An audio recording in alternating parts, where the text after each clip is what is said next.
1 2 3ហ្នឹងហើយគ្នាយើងនេះគឺជារបៀប reset fusher reset kit អីផុស Fuji Xerox Doc Print M375 អញ្ចឹងដំបូងយើងចុចប៊ូតុង Home មួយជាប់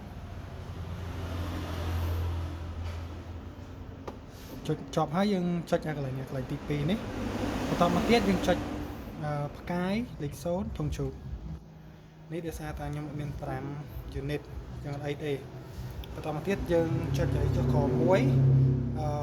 យកលេខ91ហើយយើងចុច set ជាបន្តិចពេលកន្លែងចុច set ហើយយើងចុច home នេះឲ្យលឿនហើយចុចឲ្យញាប់ចុចចឹងហើយ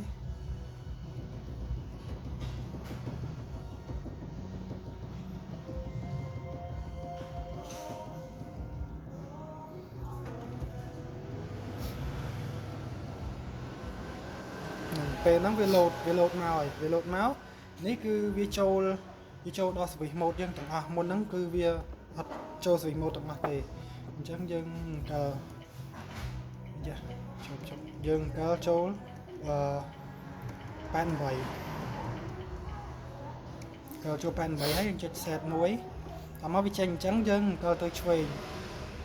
ទៅស្ដាំច្រឡំទៅស្ដាំទៀតមកដល់ត្រាំយើងចុច set មកហើយយើងឡើងលើមួយ place unit យើងចុច set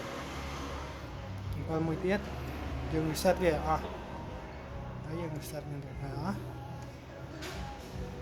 reset វាអស់ទៀត reset វាអស់ទៀត reset វាអស់ទៀត reset វាអស់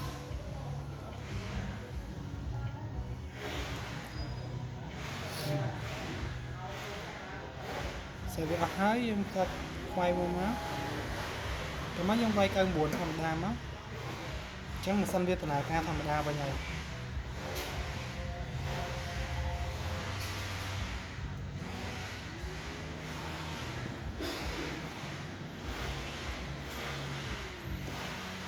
ចឹងតទៅទៀតយើងអាចចូល check មើលវា machine info